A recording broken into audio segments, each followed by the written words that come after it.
اس تفتیش کے نتائج ان کے نقطۂ نظر سے بہت اطمینان بخش تھے۔ اب وہ مطمئن ہو کر بیٹھ سکتے تھے کہ اتفاقات اور غلط سوچ کے علاوہ ان کی کوشش سے ہم غلط سمت میں چل پڑے ہیں۔ وہ اسلحے کی اسمگلنگ میں ہم سے کوئی خطرہ محسوس نہیں کریں گے، کیونکہ ہم تو ہیروئن کے دھندے کو ختم کرنے کے چکر میں پڑ چکے ہیں۔ آئندہ بھی ہمیں گمراہ رکھنے کے لیے وہ مزید ثبوت فراہم کریں گے کہ وہ واقعی ہیروئن کی اسمگلنگ میں ملوث ہیں۔ سڑک کوئی قومی شاہراہ نہیں تھی، بلکہ کسی گاؤں قصبے کو جانے والی ذیلی سڑک تھی۔ میں نے فولاد خان یعنی سابقہ پہاڑ خان سے ایک پل کے نیچے انتظار کرنے کو کہا۔ صرف 2 فرلانگ چلنے سے میرا سانس پھول رہا تھا اور میں کمزوری محسوس کرنے لگا تھا، لیکن فولاد خان پر تھکن کا بالکل اثر نہ تھا، حالانکہ وہ پیڈرو کا وزن بھی اٹھا کے لایا تھا۔ تم اس پر نگاہ رکھنا، میں نے کہا، اس کو اٹھنے مت دینا، یہ بہت خطرناک آدمی ہے۔ اگر یہ ہوش میں آ جائے تو کیا کروں؟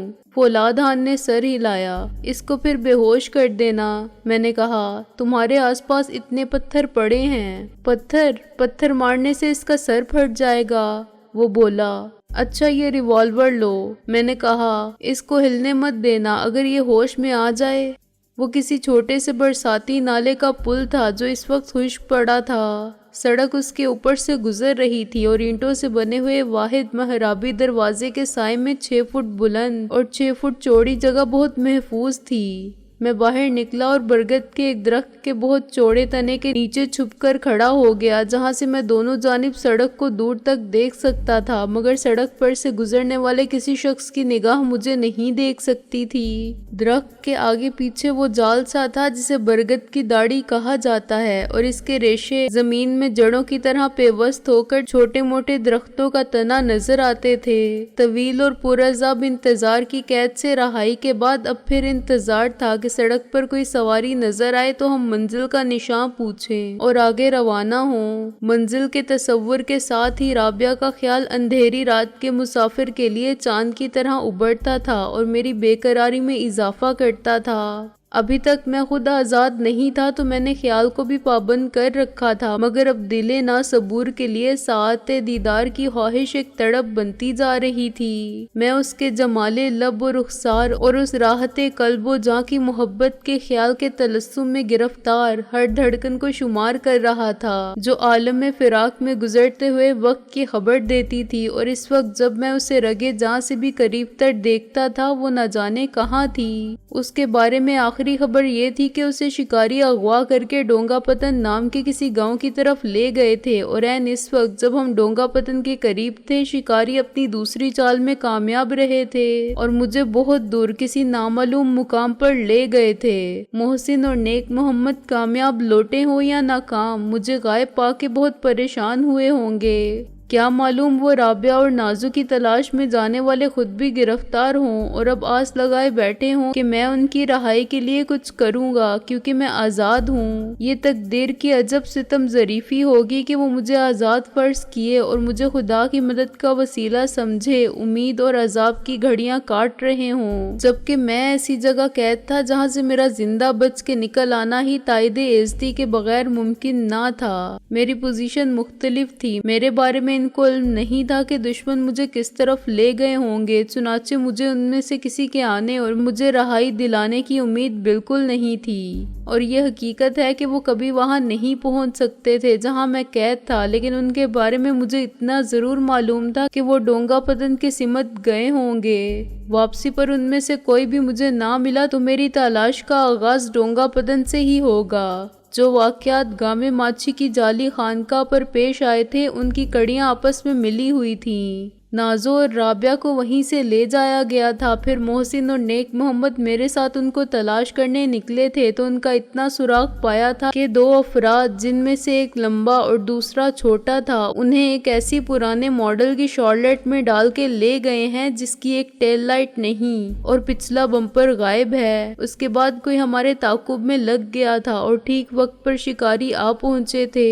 اس سوٹ والے نے جو کار میں گزرا تھا اور جس نے ہمیں بتایا تھا کہ ڈونگا پتن قریب ہی ہے، صرف ہمیں اسی جگہ روکنے کے لیے غلط بیانی کی تھی اور آگے جا کر اپنے ساتھی استاد پیڈرو کو بلا لایا تھا۔ کیا اس سے یہ نتیجہ اخذ کیا جا سکتا ہے کہ شکاری صرف مجھے پکڑنا چاہتے تھے؟ نہیں، اگر میں ان کو وہاں نہ ملتا تو وہ مجھے ڈونگا پتن میں آ کے پکڑ لیتے۔ انہوں نے محسن اور نیک محمد کو بھی پکڑ لیا ہوگا جو ٹیکسی کو اسی جگہ چھوڑنے کے بعد زیادہ دور نہیں جا سکے ہوں گے۔ ممکن ہے ڈونگا پتن سچ مچ وہاں سے قریب ہو جہاں انہوں نے رابعہ اور نازو کو رکھا ہو، اور بعد میں نیک محمد اور محسن کو بھی انہی کے ساتھ قید کر دیا ہو جو شامت اعمال کے باعث خود چل کے اپنے زندان تک جا پہنچے تھے۔ لیکن انہوں نے سب کو گرفتار کیا ہوتا تو وہ سب کو ایک ہی جگہ رکھتے۔ میں نے خالی سڑک پر ادھر ادھر نگاہ ڈال کے سوچا، جو سچ انہوں نے مجھ سے اگلوایا وہی سچ دوسروں سے بھی پوچھتے۔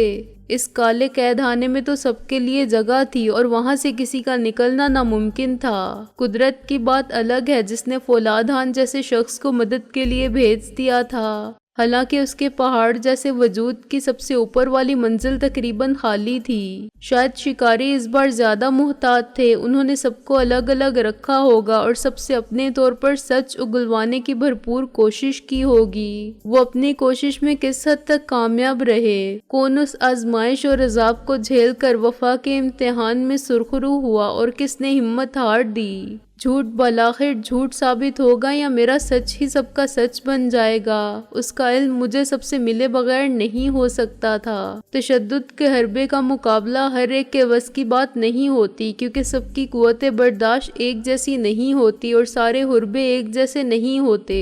اگر انہوں نے محسن اور نیک محمد کو تشدد کا نشانہ بنایا ہوگا تو کچھ اور طریقے اختیار کیے ہوں گے، اور نازو یا رابعہ سے کچھ پوچھنا چاہا ہوگا تو دوسرے طریقے آزمائے ہوں گے۔ لیکن سب سے بڑی بات یہ ہے کہ جو سائنٹیفک طریقہ کار مجھ پر آزمایا گیا تھا وہی انہوں نے باقی سب پر آزمایا ہوگا تو سب نے واقعی سچ بتا دیا ہوگا۔ میں تو اس لیے بچ گیا تھا کہ میں ایک بات کو سمجھ گیا تھا اور قدرت نے مجھے اس ذہن کو متاثر کرنے والی دوا سے بچنے کا ایک موقع عطا کر دیا تھا۔ ضروری نہیں کہ دوسروں کے ساتھ بھی ایسا ہی ہوا ہو۔ ان دواؤں کے زیر اثر مزاحمت ختم ہو جاتی ہے اور آدمی چاہے بھی تو جھوٹ نہیں بول سکتا۔ اگر انہوں نے الگ الگ حاصل ہونے والے بیانات کا مقابلہ کیا تو ان کو صاف معلوم ہو جائے گا کہ جھوٹ صرف میں نے بولا تھا، اور وہ سمجھ جائیں گے کہ ہم حقیقت سے باخبر ہیں۔ ہمیں معلوم ہے کہ وہ منشیات کا نہیں، اسلحے کی اسمگلنگ اور ناجائز خرید و فروخت، تقسیم اور ترسیل کا کام کرتے ہیں۔ ممکن ہے وہ پیڈرو کو میری حفاظت کے لیے چھوڑ کر کسی جگہ اکٹھے ہوئے ہوں اور ہم سب کے سچ سے اصل سچ اخذ کرنے کے بعد یہ طے کرنا چاہتے ہوں کہ ایسی صورت میں ہمارا انجام کیا ہونا چاہیے۔ اگر انہیں واقعی علم ہو گیا کہ ہم سب جانتے ہیں تو وہ ہمیں زندہ چھوڑنے کا خطرہ کیوں مول لیں گے؟ اس کے بعد ان کے لیے تشویش کی صرف ایک بات رہ جائے گی کہ ہم نے اور کس کس کو شریک راز کیا ہے۔ کون کون جانتا ہے کہ چودھری دلاور اینڈ کمپنی کا اصل دھندا کیا ہے؟ پھر وہ اپنے اڈے بدلیں گے اور ایجنٹ بدلیں گے، نیچے سے اوپر تک سب کو خبردار کریں گے کہ محتاط ہو جائیں کیونکہ راز فاش ہو چکا ہے۔ اگر واقعی ایسا ہوا تو یہ بڑی مایوس کن اور حوصلہ شکن بات ہوگی۔ ہمارا سارا پروگرام چوپٹ ہو جائے گا اور MRS جس کا مشن ملک و قوم کے غداروں کو چن چن کر ٹھکانے لگانا تھا ناکام ہو جائے گا۔ پھر چودھری دلاور کے خلاف میری جنگ صرف ذاتی انتقام کی جنگ رہ جائے گی اور یہ جدوجہد صرف حق وراثت کی جدوجہد بن جائے گی جس میں اب تک بہت سے بے گناہ اپنی اپنی جانوں کا نذرانہ دے چکے ہیں۔ انتظار میرے لیے اتنا ہی صبر آزما ثابت ہو رہا تھا جتنی پریشان خیالات کی الغار میرے حوصلوں کو پست کرنے لگی تھی کہ اچانک میں نے ایک چیخ سنی۔ یہ نیم مردانہ نیم زنانہ چیخ فولاد خان کی تھی۔ میں ایک دم بھاگا لیکن پھر مجھے دیر ہو گئی۔ غلطی مجھ سے یہ ہوئی تھی کہ میں اس جگہ سے کچھ دور آ گیا تھا جہاں میں نے بے ہوش پیڈرو کو بے وقوف فولاد خان کی تحویل میں چھوڑا تھا اور یہ فرض کر لیا تھا کہ ریوالور ہوگا تو پیڈرو اس کا کچھ نہیں بگاڑ سکے گا۔ میں نے اس بنیادی حقیقت کو نظر انداز کر دیا تھا کہ آدمی کی اصل طاقت تو اس کی عقل ہوتی ہے۔ اسلحہ بھی عقل کے بغیر استعمال کیا جائے تو فائدے کی جگہ نقصان کا سبب بن سکتا ہے۔ میں نے ایک فائر کی آواز سنی، پھر مجھے پیڈرو ہاتھ میں ریوالور لیے نظر آیا۔ اگر میں فوراً درخت کے تنے کے پیچھے نہ چھپ جاتا تو پیڈرو کی نگاہیں یقیناً مجھے دیکھنے میں کامیاب ہو جاتیں۔ وہ کچھ دیر مجھے تلاش کرتا رہا اور ایک بار اس درخت کی سمت بھی آیا جس کے پیچھے میں دبکا ہوا تھا۔ زندگی میں پہلی بار مجھے احساس ہوا کہ ریوالور کتنی بڑی طاقت ہے اور مسلح آدمی کے مقابل تہی دست آدمی کتنا بے بس ہوتا ہے۔ اس وقت پیڈرو میری جھلک دیکھ لیتا یا میری آہٹ بھی پا لیتا تو مجھے شوٹ کرنے میں تاخیر نہ کرتا۔ وہ سخت مشتعل تھا اور ناکامی کے رد عمل نے اسے زیادہ خطرناک بنا دیا تھا۔ ایک وقت وہ تھا جب میں اسے قتل کرنے والا تھا کہ ایک کم عقل شخص نے مجھے روک کر اس کی زندگی بچا لی تھی، اور پیڈرو نے اس احسان کا بدلہ یوں چکایا تھا کہ سب سے پہلے اپنے اسی محسن کا کام تمام کر دیا تھا۔ اب وہ اپنی شکست کا بدلہ مجھ سے لینے کے لیے پاگل ہو رہا تھا۔ دلاور کی موجودگی میں ایسے متعدد مواقع آئے تھے جب وہ مجھے قتل کر سکتا تھا، مگر دلاور نے دیکھ لیا تھا کہ مجھے قتل کرنے سے اسے کچھ بھی حاصل نہیں ہوگا۔ اصل شکاری صرف دلاور تھا جو پرسکون رہتے ہوئے عقل و ذہانت سے چال چلتا تھا اور جال بچھاتا تھا، لیکن اس وقت یہاں صرف پیڈرو تھا جس کو گولی چلانے سے روکنے والا کوئی بھی نہیں تھا۔ اسے ایک تو یہ صدمہ تھا کہ اب دلاور کے سامنے وہ میرے فرار ہو جانے کے الزام کو قبول کرنے پر مجبور ہوگا۔ بے شک وہ اسے مطمئن کر دے گا کہ پہاڑان کو جس کی کوتاہی سے سکندر فرار ہونے میں کامیاب ہوا تھا وہ سزا دی جا چکی ہے جس کا وہ مستحق تھا اور جو اس کا مقدر تھی، مگر میرے ہاتھوں اس کی جو درگت بنی تھی اور پھر جس طرح میں اس کو اٹھا کر لایا تھا، اس پر پیڈرو کا احساس ذلت میں مبتلا ہونا اور مجھے بھی قتل کرنے کے جنون کا شکار ہونا فطری رد عمل تھا۔ اگر وہ میرے اتنے قریب آ جاتا کہ میں ایک جست میں اس پر جا پڑتا تو اپنے خالی ہاتھوں سے بھی میں اس کا کام تمام کر دیتا، لیکن درمیانی فاصلہ زیادہ تھا۔ وہ پلٹ کر میرے حرکت میں آنے سے پہلے فائر کر سکتا تھا اور یہاں اس کا نشانہ خطا نہیں ہو سکتا تھا۔ بلا شبہ اسے انتقام کی خواہش نے پاگل کر رکھا تھا۔ اگر وہ پاگل نہ ہوتا تو اتنی بے خوفی سے میری نظروں کے سامنے نہ پھرتا۔ یہ بھی تو ہو سکتا تھا کہ میرے پاس بھرا ہوا ریوالور ہوتا۔ ایسی صورت میں وہ کتے کی موت مارا جاتا، میں اطمینان سے اس کا نشانہ لے کر اس کی کھوپڑی اڑا دیتا اور پھر اس کی لاش کو حشرات الارض، جنگلی جانوروں اور گدھوں کا رزق بننے کے لیے چھوڑ جاتا۔ اگر وہ مجھے دیکھ لیتا تو صورتحال اس کے برعکس ہوتی۔ مجھے اس وقت خیال آیا کہ کس طرح جلد بازی میں اور جذباتی ہو کے میں نے 2 ریوالور خالی کر ڈالے تھے اور پھینک دیے تھے۔ اس شیطانی نظام کو ناکارہ بنانے کے لیے تو ایک گولی بھی کافی تھی۔ میں اسے زمین پر مار کے بھی چور چور کر سکتا تھا، لیکن میں نے اس پر فائر کھول دیا تھا۔ وہ میرا انتقامی رد عمل تھا جس کا خمیازہ میں اب بھگت رہا تھا کہ شکار میرے نشانے پر تھا، مگر میں خالی ہاتھ ہونے کے سبب اپنی جان بچانے کی جدوجہد میں مصروف تھا۔ حالانکہ اس وقت نزاکت علی عرف پہاڑان عرف فولادان کی موت کے صدمے نے میرے ذہن کو شدید صدمہ پہنچایا تھا، اور میں اس شخص کی بے بسی کی موت کا انتقام بھی لینا چاہتا تھا جو اپنا برا بھلا تک نہیں سمجھتا تھا، جو نہ کسی کا دوست تھا نہ دشمن، فقط ایک تماشا تھا دستے قدرت کی صفت گری کا۔ ایک دیوزات جس کا دماغ بچے جتنا تھا، اس کو مکر و فریب کی دنیا میں اسی طرح دوسروں کے مذموم مقاصد کے لیے استعمال ہو کے ایسے ہی مرنا تھا کہ نہ کوئی اسے رونے والا ہو نہ اس کی کمی محسوس کرنے والا۔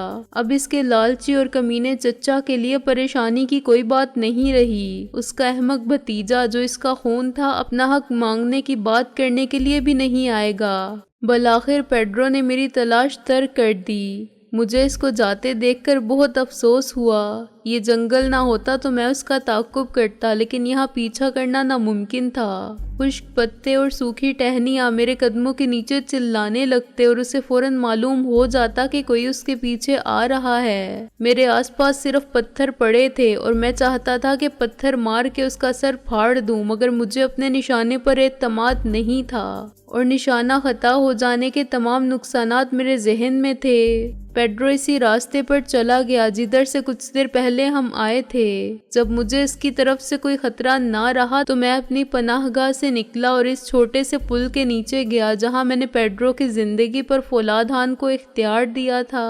تدبیر کن بندہ، تقدیر کن خندہ۔ میں بھول گیا تھا کہ زندگی اور موت پر اختیار صرف کسی کے ہاتھ میں ریوالور تھما دینے سے نہیں مل جاتا۔ یہ تو کاتب تقدیر کا وہ فیصلہ ہے جو کسی بھی فانی انسان کی مرضی کی بات ہی نہیں۔ دنیا سے اسے ہی جانا پڑتا ہے جس کے لیے قدرت کی عطا کردہ فرصت عمر تمام ہو جاتی ہے۔ فولادان اپنے ہی خون میں غلطاں فرش خاک پر چت پڑا تھا اور برساتی نالے کی سوکھی مٹی اب تک اس کے رسنے والے لہو کو پی رہی تھی۔ یہ خون اس کے دل سے سینے کے سوراخ میں سے ہو کر باہر آ رہا تھا۔ فولادان مر چکا تھا اور اس کی کھلی آنکھیں تماشائے اہل کرم دیکھ رہی تھیں۔ پہلے اسے 10,000 دے کر ایک شکاری نے اسیر کیا اور اس کے ہاتھ میں ریوالور دے کر کہا کہ دیکھو یہ خطرناک مجرم بھاگنے لگے تو اسے گولی مار دینا۔ پھر اسی خطرناک مجرم نے کہا کہ میں تو شریف آدمی ہوں اور خطرناک مجرم یہ ہے، اور اس دوسرے شکاری نے بھی اس کو ریوالور تھما کے وہی بات کہی۔ وہ کس کی مانتا اور کس کی نہ مانتا، اس کی محدود عقل تجزیہ اور فیصلہ کرنے سے قاصر رہی اور انجام یہ ہوا کہ خود اسے مرنا پڑا۔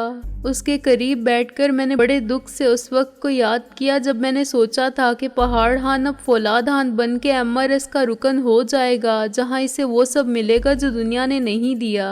پیار، محبت، خلوص اور اعتماد، عزت نفس اور حوصلہ، ہم اسے بھی اس کا حق دلوائیں گے اور وہ ہم سب کا ہو کر ہمارے درمیان رہے گا۔ میں نے تو اس سے جینے کا حق بھی چھین لیا تھا۔ مجھے معاف کرنا میرے معصوم دوست، میں ایسا کبھی نہیں چاہتا تھا اور خدا میری نیت کا گواہ ہے۔ پھر بھی میں خود کو کبھی معاف نہیں کر سکوں گا کہ اصل کوتاہی مجھ سے ہوئی تھی۔ مجھے تمہارے ہاتھ میں وہ قاتل کھلونا پکڑانا ہی نہیں چاہیے تھا جو تمہارے قاتل کے ہاتھ میں چلا گیا۔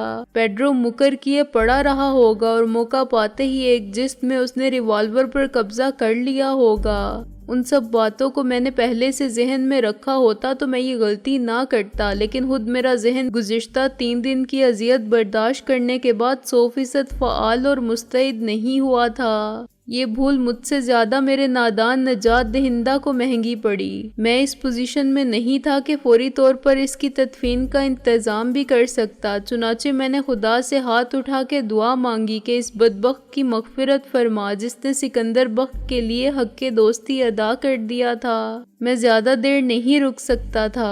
پیڈرو کو 2 فرلانگ جانا تھا، وہاں اس کے 2 ساتھی بندے پڑے تھے اور اتنی دیر میں ان کا ہوش میں آ جانا بھی یقینی تھا۔ وہ تینوں واپس لوٹے تو پھر مجھے تلاش کریں گے۔ میں 1 سے تو بچ گیا تھا، 3 سے کیسے بچوں گا، یہی سوچ کر میں پھر سڑک تک گیا اور اندازے سے سمت کا تعین کر کے چلنے لگا۔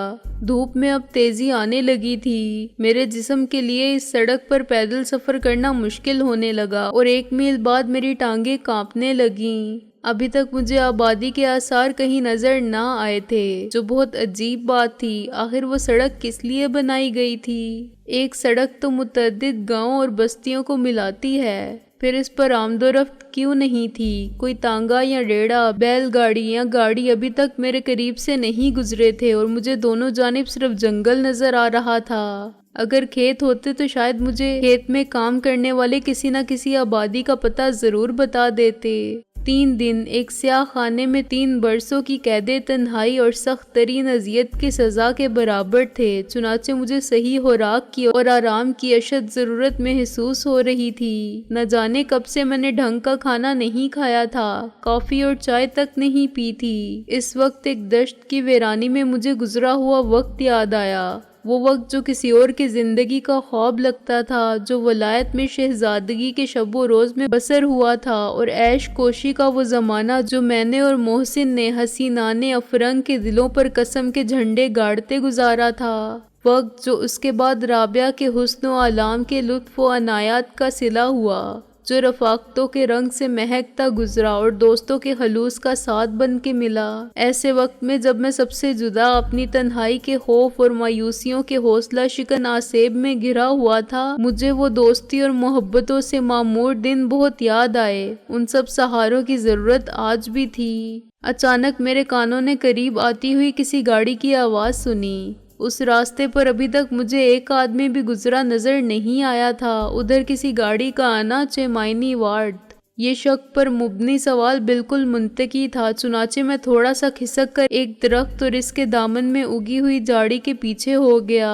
اس سناٹے میں انجن کی آواز کو میرے کانوں نے اس وقت سن لیا تھا جب گاڑی ایک فرلانگ سے بھی زیادہ فاصلے پر تھی۔ چند منٹ بعد ایک جیپ دھول اڑاتی میرے پاس سے گزری اور مجھے شک گزرا کہ میں نے ڈرائیور کے ساتھ والی سیٹ پر چودھری دلاور کا چہرہ دیکھا تھا۔ وہ خاکی رنگ کے سفاری سوٹ میں تھا اور اس نے سر پر گرد سے بچنے کے لیے فلیٹ ہیٹ لگا رکھا تھا جس سے اس کا پورا چہرہ میرے سامنے نہیں آیا۔ میں نے اس کا سائڈ پوز دیکھا اور وہ بھی گزرتی گاڑی کے کھلے دروازے میں۔ جیپ کے آگے والے دونوں دروازے تھے ہی نہیں کیونکہ وہ 1952 کی ملٹری ماڈل جیپ تھی۔ جو کچھ میں نے دیکھا تھا جھاڑی کے پتوں کی خلا سے دیکھا تھا، اس کے باوجود میرا شک رائے گاں نہیں گیا کہ وہ صورت چودھری دلاور کی ہی تھی۔ یہ شک اس لیے بھی بے سبب نہیں لگتا تھا کہ جیپ کا رخ اسی قیدخانے کی طرف تھا جہاں سے میں بھاگ نکلنے میں کامیاب ہوا تھا اور جہاں اب اپنی نااہلی کا اعتراف کرنے اور اس جرم کی سزا پانے کے لیے پیڈرو اپنے 2 نائبین کے ساتھ موجود تھا۔ میں پھر اٹھا اور مخالف سمت میں دوڑنے لگا۔ میری خوشی کی کوئی انتہا نہ رہی جب وہ پتلی سی نیم پختہ سڑک ایک نسبتاً بڑی سڑک سے جا ملی اور میں نے سڑک پر دونوں طرف سے تانگے آتے دیکھے۔ میں رک گیا اور انتظار کرنے لگا کہ میری پھولی ہوئی سانس قابو میں آ جائے۔ دونوں تانگے بھرے ہوئے تھے اور میرے سامنے سے گزر گئے۔ کسی نے مجھے وہاں تنہا کھڑا دیکھ کر حیرت یا تجسس کا اظہار نہیں کیا۔ پھر ایک سائیکل والا نوجوان نمودار ہوا، اسے میں نے اشارہ کر کے روک لیا۔ یہ کون سی جگہ ہے جوان؟ میں نے نرمی اور شفقت سے پوچھا۔ یہ سڑک ہے جناب عالی۔ نوجوان میرے سوال پر دم بخود رہ گیا۔ سڑک تو ہے لیکن یہ سڑک کہاں جاتی ہے؟ میں نے کہا۔ نوجوان نے مجھے مشتبہ نظروں سے دیکھا۔ ادھر پیچھے شیخو پورہ جانے والی سڑک سے مل جاتی ہے، آگے لاہور والی بڑی روڈ سے۔ ادھر ادھر کوئی گاؤں ہے؟ میں نے کہا۔ کوئی آبادی ہے جناب عالی، آپ ادھر چلے جاؤ۔ اس نے میرے دائیں ہاتھ کی طرف پھیلے ہوئے جنگل کی طرف اشارہ کیا۔ ایک چک آئے گا یا دوسری طرف جانا ہو تو موزوں کرما والی ہے، مگر آپ نے جانا کدھر ہے؟ میں شکار کے لیے آیا تھا، میں نے کہا۔ راستہ بھول گیا، اب بھوکا پیاسا بھٹک رہا ہوں رات سے۔ نوجوان کی صورت پر تشویش کے آثار نمودار ہو گئے۔ آؤ جی، بسم اللہ، میں آپ کو اپنے گھر لے چلتا ہوں، کرما والی تک 1 میل ہے۔ اس نے مجھے بڑے خلوص کے ساتھ سائیکل پر آگے تشریف رکھنے کی دعوت دی۔ میں دونوں پیر بائیں جانب لٹکا کے اور ہینڈل تھام کے بیٹھ گیا اور نوجوان نے بڑی پھرتی سے سائیکل کو پیڈل مارنے شروع کیے تو میں نے سکون، فراغت اور تحفظ کے احساس کی وہ آسودگی محسوس کی جو میرے لیے ایک نیا مسرت بخش تجربہ تھی۔ مجھے یوں لگا جیسے میں افریقہ کے آدم خور قبائل کے چنگل سے نکل بھاگنے کے بعد مہذب دنیا کی طرف لے جانے والی پہلی فلائٹ پر سیٹ حاصل کرنے میں کامیاب رہا ہوں۔ میرے تھکے ہوئے جسم کو جتنا آرام اس سائیکل کے ڈنڈے پر بیٹھ کر ملا اتنی ہی تسکین میرے ذہن کو ملی۔ یہ کرما والی بھلا کیا نام ہوا؟ میں نے نوجوان سے کہا۔ وہ ایک بڑی کرما والی تھی جناب عالی، سائیں پاپڑ والے کی مہربانی سے ملنگ ہو گئی۔ وہ بولا۔ سائیں پاپڑ والے؟ میں نے کہا۔ نوجوان نے میری حیرت پر تعصب سے سر ہلایا۔ ہاں، وہ صرف پاپڑ کھاتے تھے، نظر لانے والے بھی صرف پاپڑ لاتے تھے۔ غریب تو وہی دال کے پاپڑ لاتے تھے، لیکن کبھی کسی کے من کی مراد پوری ہو جاتی تھی تو وہ سونے یا چاندی کے پاپڑ بھی خوشی سے نظر کرتا تھا۔ سونے چاندی کے پاپڑ؟ میں نے حیرانی سے کہا۔ لوہے کے چنے چبانے کا محاورہ تو سنا تھا، سونے چاندی کے پاپڑ کھانے کا آج پہلی بار سن رہا ہوں۔ لو جی سائیں، وہ پاپڑ کھاتے نہیں تھے، وہ تو انہیں ہاتھ بھی نہیں لگاتے تھے۔ وہ بولا۔ کہتے تھے یہ ہوس اور لالچ کا زمر ہے، اسے مٹی میں گاڑ دو، فنا کر دو۔ ان کی خوراک صرف دال کے پاپڑ تھے، جو بچتے تھے وہ بانٹ دیے جاتے تھے۔ اچھا، اور کیا واقعی وہ سونے چاندی کے پاپڑ گاڑ دیتے تھے؟ میں نے دلچسپی سے کہا۔ ہاں جی، ان کے حکم سے کوئی انکار کر سکتا تھا؟ وہ تو بس نظر قبول ہو جاتی تھی۔ نوجوان بولا۔ اس کے بعد وہ مٹی میں مل کر مٹی۔ سب کو ایک دن مٹی ہو جانا ہے، پھر یہ سونا چاندی کیا ہے؟ نوجوان کے فلسفے نے مجھے سائیں پاپڑ والے کی عیاری اور دیہات کے عقیدت مندوں کی سادہ لوہی کا قائل کر دیا۔ سونے چاندی کے پاپڑ لانے والے حرص و طمع سے بے نیاز پیر سائیں کی شان کلندری سے بے حد متاثر ہوتے ہوں گے اور اتنا ہی کافی سمجھتے ہوں گے کہ ان کے نذرانے کو سائیں پاپڑ والے نے مسترد نہیں کیا۔